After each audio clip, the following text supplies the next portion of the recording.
진행은 기자회견문 낭독에 이어 기자 질의응답 순으로 진행하겠습니다. 먼저 김관영 예비후보의 기자회견문 낭독이 있겠습니다. 네, 어제 출마 회견에 이어서 오늘은 또 어버이날입니다. 어버이날에 어버이들을 존경하는 따뜻한 말씀을 드려야 되는데 조금 무거운 주제를 말씀드리게 돼서 죄송합니다. 네, 존경하는 전북 도민 여러분 그리고 언론인 여러분, 어제 늦게 특검의 수사 결과를 받았습니다. 결론은 처음부터 제가 도민 여러분께 말씀드린 그대로입니다. 내란 부하 수행 의혹 없음, 직권 남용 권리 행사 방해 의혹 혐의 없음, 직무 유기 의혹 혐의 없음, 내란 동조는 없었습니다. 전북도청 폐쇄도 없었습니다. 계엄에 동조한 사실 또한 결코 없었습니다. 저는 법과 절차에 따라 성실히 조사에 임했고 그 진실이 확인됐습니다. 김관영의 승리가 아니라 전북 도민의 승리입니다.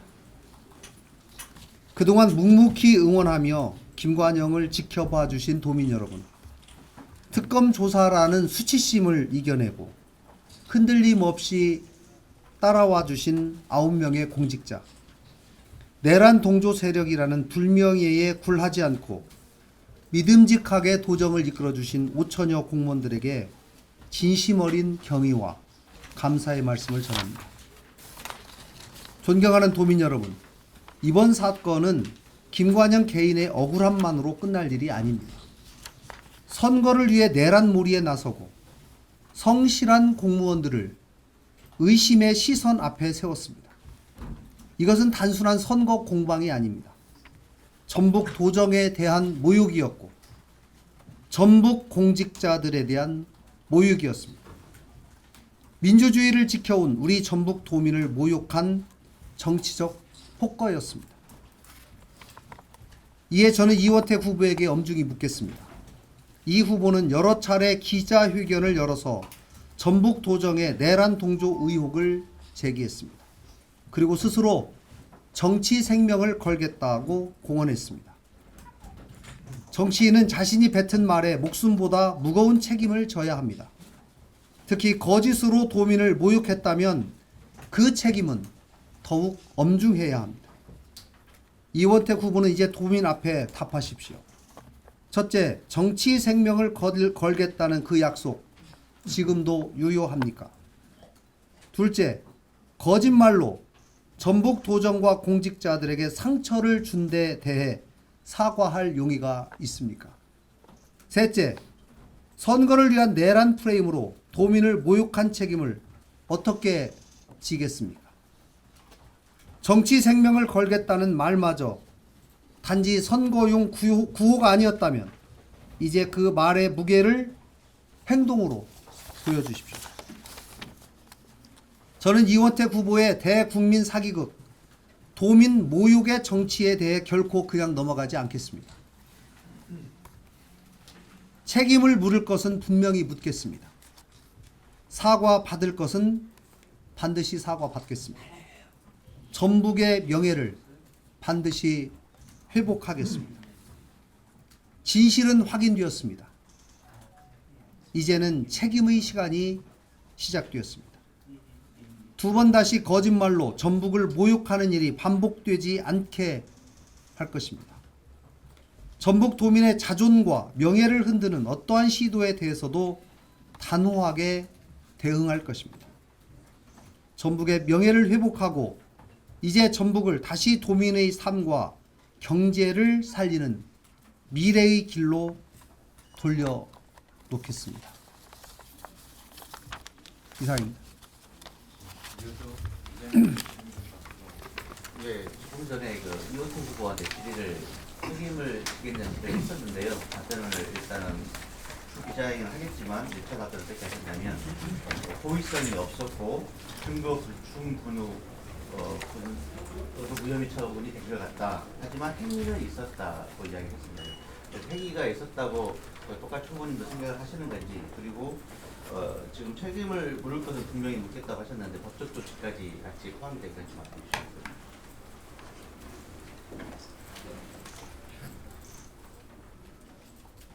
특검 조사라고 하는 것이 여러분 알다시피 굉장히 광범위하게 또 밀도 있게 강도 높게 진행됩니다. 그런 특검의 전체 조사 과정을 통해서 결론이 난 것입니다.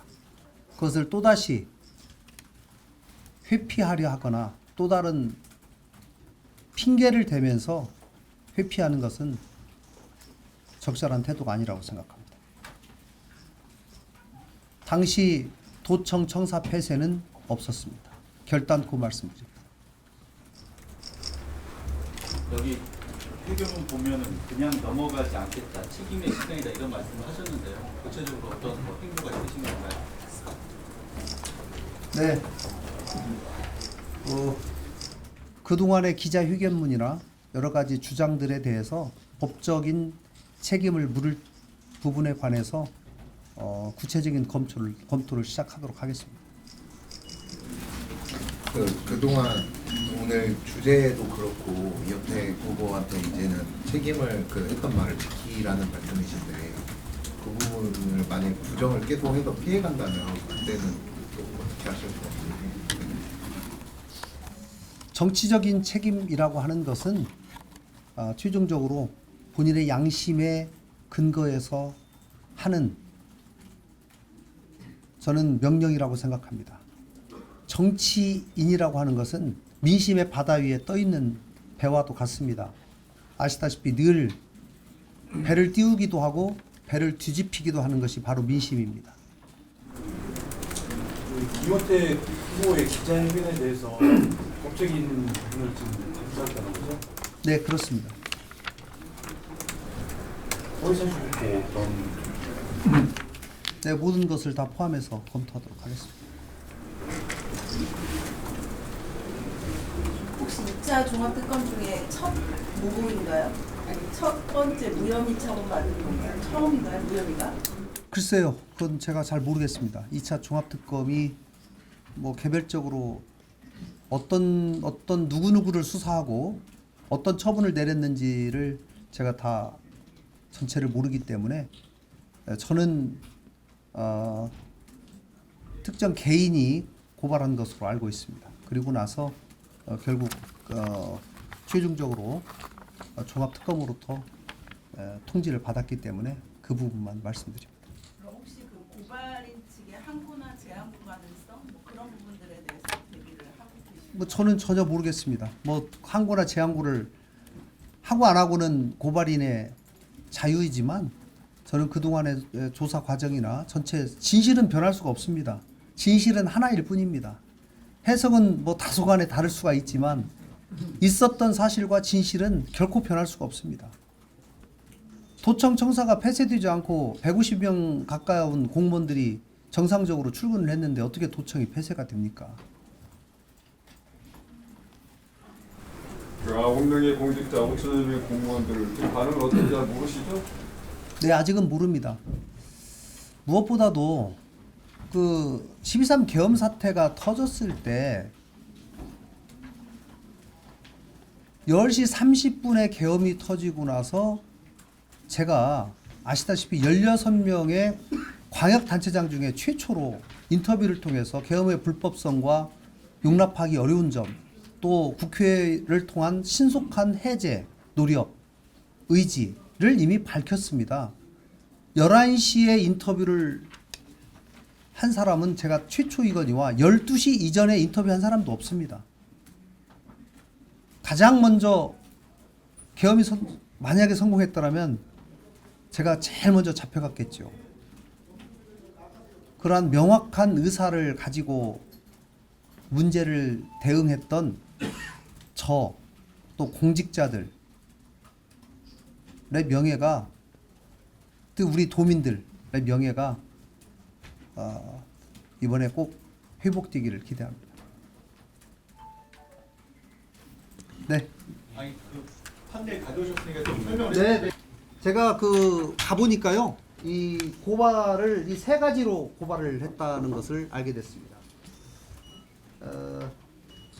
고발장에 아마도 고발인의 주요 주장 내용은 이원택 의원이 그동안 수차례 기자회견을 한 기자회견 내용이 거의 그대로 그것에 근거해서 이 부분은 법적인 문제이기 때문에 아마도 변호사의 도움을 받아서 작성하지 않았을까 싶습니다. 그래서 내란 투하 수행 또 직권남용 권리행사 방해 직무유기 이 세 가지를 통해서 고발을 했고요. 이 부분에 관해서 각각 다 혐의 없음에 최종 통보를 받았습니다. 혹시 그 뒤에 그 정확한 그 내용은 없나요? 혐의 없음 처분에 맞는지 혐의별 따로 받으신 겁니까? 네, 아직은 오지 않았습니다. 네. 여기 직권남용과 직무유기는 뭐 때문에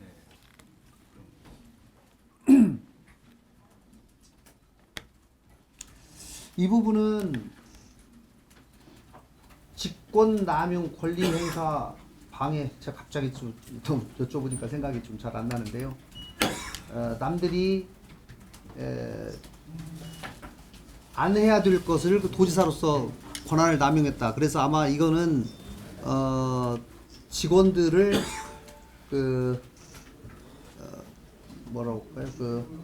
비상근무 시키는 부분, 그런 부분이 해서는 안 될 일을 한 거고, 그 다음에 뭐 준예산을 준비했다는 주장, 그 다음에 35사단과 무슨 협조 체제를 유지했다는 그 부분, 이것이 해서는 안 될 일을 했다는 것이고요.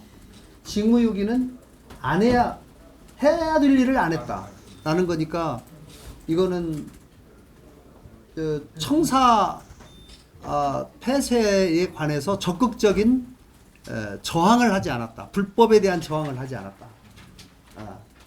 뭐 예를 들면은 광주하고 경기도는 적극적인 청사 폐쇄 명령에 대해서 거부하는 의사를 얘기를 했는데 전부 그걸 하지 않았지 않냐. 이것이 직무유기 아니냐. 이렇게 주장하는 것 같습니다. 네. 마치도록 하겠습니다. 네, 감사합니다.